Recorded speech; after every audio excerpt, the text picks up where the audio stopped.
Marjorie Taylor Greene is really not holding back when it comes to her opposition of Donald Trump saying that the United States will be running Venezuela. She recently gave an interview stating this. Take a listen. I am not defending Maduro. And of course, I'm happy for the people of Venezuela to be liberated. But Americans celebrated the liberation of the Iraqi people after Saddam Hussein. They celebrated the liberation of the Libyan people after Gaddafi. And this is the same Washington playbook that we are so sick and tired of, that doesn't serve the American people, but actually serves the big corporations, the banks, and the oil executives. So I'll play a little bit more of it here in a second, but I just want to go over everything that she said so far. Doesn't say serve the interests of America. It's the exact same playbook we've seen over in Iraq, Libya, and everything else, which is true. There's always given some sort of justification, whether it's to stop drugs from coming in or to stop weapons of mass destruction, which you'll hear over and over again. There's this really, there's always a scary boogeyman that they're trying to scare you when they're trying to sell why they have to overthrow a regime here and overthrow a regime there. And I'd honestly like our government a little bit more if they just said that we're doing it for our own selfish reasons instead of trying to give all of these ridiculous excuses people look past. But let's take a listen to more of what she has to say.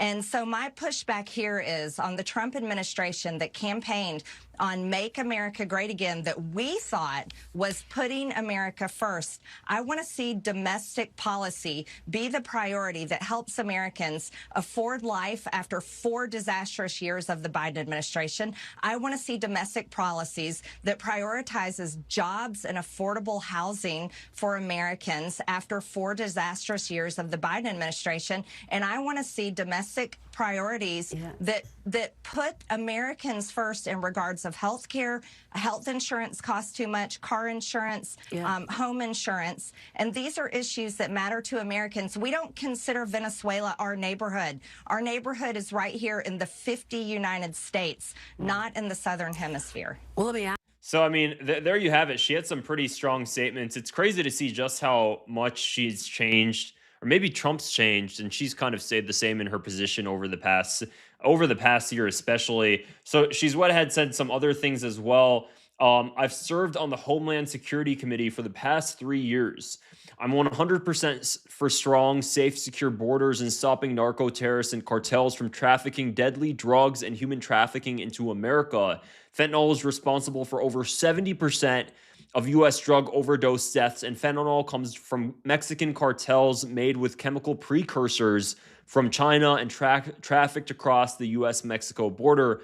Mexican cartels are primarily and overwhelmingly responsible for killing Americans with deadly drugs. If U.S. military action and regime change in Venezuela was really about saving American lives from deadly drugs, then why hasn't Trump admin taken action against the Mexican cartels? And if prosecuting narco terrorists is a high priority, then why did President Trump pardon the former Honduran president who was convicted and sentenced for 45 years for trafficking hundreds of tons of cocaine into America? Ironically, cocaine is the same drug Venezuela primarily traffics into the United States. The next obvious observation is that by removing Maduro, that is a clear move for controlling over Venezuelans' oil supply that will ensure stability for the next obvious regime change war in Iran. And of course, why is it okay for Americans to militarily intervene? Let's see, for militarily invade, bomb, and arrest a foreign leader, but Russia is evil for invading Ukraine, China, and is bad for aggression against Taiwan. Damn, I didn't realize. I didn't read all of this yet, so now I'm just reading this with you guys, and she's really going at it. Regime change, funding foreign wars, and American tax dollars are being consistently funneled to foreign causes, foreigners, and foreign governments, while Americans are consistently facing increasing costs.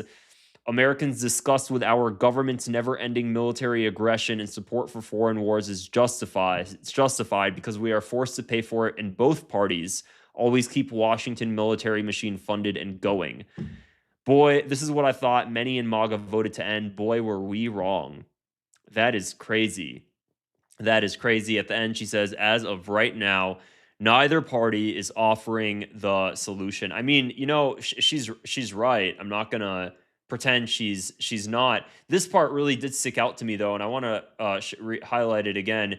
The next obvious observation is that by removing Maduro, that is a clear move for control over Venezuela's oil. And the next move is going to be to make it. I slipped over it. It's going to make it easier to. Here it is. The next obvious regime change war. It will take controlling Venezuela's oil supplies will ensure stability for the next obvious regime change war in Iran, which is basically exactly what we're starting to see. I mean, already today, and I made it literally a video on it just a few videos ago. And if Naftali Bennett, Israel's former prime minister, is out here flipping hourglasses on a video, posting it online, saying Iran is next, I think everybody that has been keeping track of what's going on can tell. Alrighty, well, if we take out Venezuela first, and then we get control of their oil, we'll be able to stabilize the markets a little bit more. So that way, if there's war with Iran and Iran decides to take some sort of action against the oil refineries there, well, at least the oil from Venezuela is going to help stabilize the markets just a little bit. You know, the markets are still going to be pretty unstable, but as long as we get Venezuela first, then things are going to be a little bit less jumpy. It's pretty obvious. It seems like everybody's kind of been able to kind of see where we're headed. That's the thing, guys. That's really the thing that's starting to irritate me, is we know where things are headed. Everybody can see it. Everybody can see it. You know, it's not just Marjorie Taylor Greene. I don't think you need to be quite the smartest person or the highest IQ person to see that. You know, I'm 29.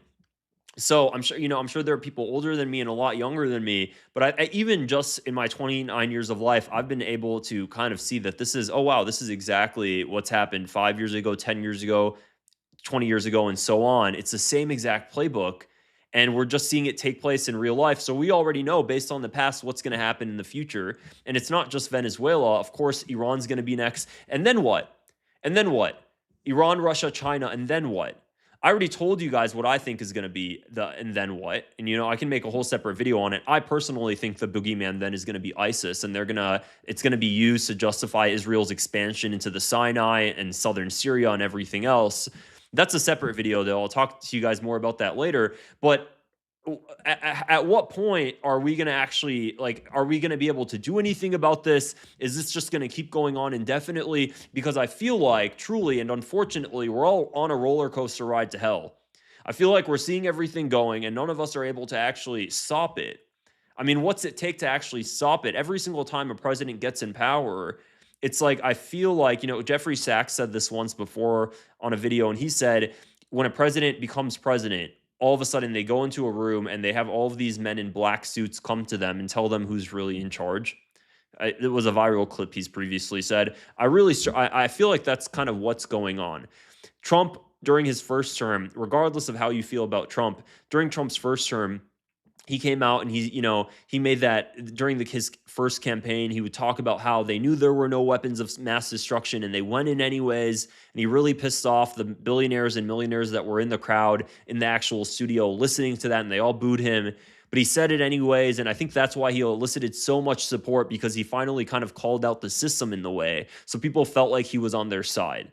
And then, you know, he would talk about, and he mocked the Adelsons, stating that Sheldon Adelson, Miriam Adelson's husband who passed away, is molding Marco Rubio like a perfect puppet. So he would say all of these sort of things, and people felt like he was really on their side. Wow, he's so anti-establishment. He's really going to drain the swamp type of thing. That's kind of how he ran. Whether or not he did that in his first term, even that setting aside, if you just compare his first campaigning to now, it's like everything, truly every single thing that this man said he was opposed to, he's become the perfect puppet figure. The perfect puppet figure. It's like, truly, the CIA, the Mossad, they could not have a better friend. He's basically just doing whatever they say. He's doing whatever they say. And seeing it out so vividly, it's like, I can't tell the difference between him and George Bush. I can't tell the difference between him and Obama, at least when it comes to when it comes to their foreign policy. Democrats and Republicans tend to be very similar. When it comes to the really big things about foreign policy, we tend to see that things tend to end up being pretty similar at the end of the day. You know, there's that meme that's always going viral of like Republican warplanes dropping bombs and Democrat warplanes dropping bombs. And the only difference is the Democrats drop bombs with pride flags. Uh, I, I mean, honestly, I truly, it's really hard to start to see it. It's hard to see a difference anymore. So I don't know. I feel like that's where things are headed now. Let me know what you guys think in the comments, whether or not you agree with Marjorie Taylor Greene as well. And if you want to support my channel, I'd appreciate it if you click the subscribe button and give it a thumbs up as well. It helps me reach more people like you. Otherwise, I'll see you guys.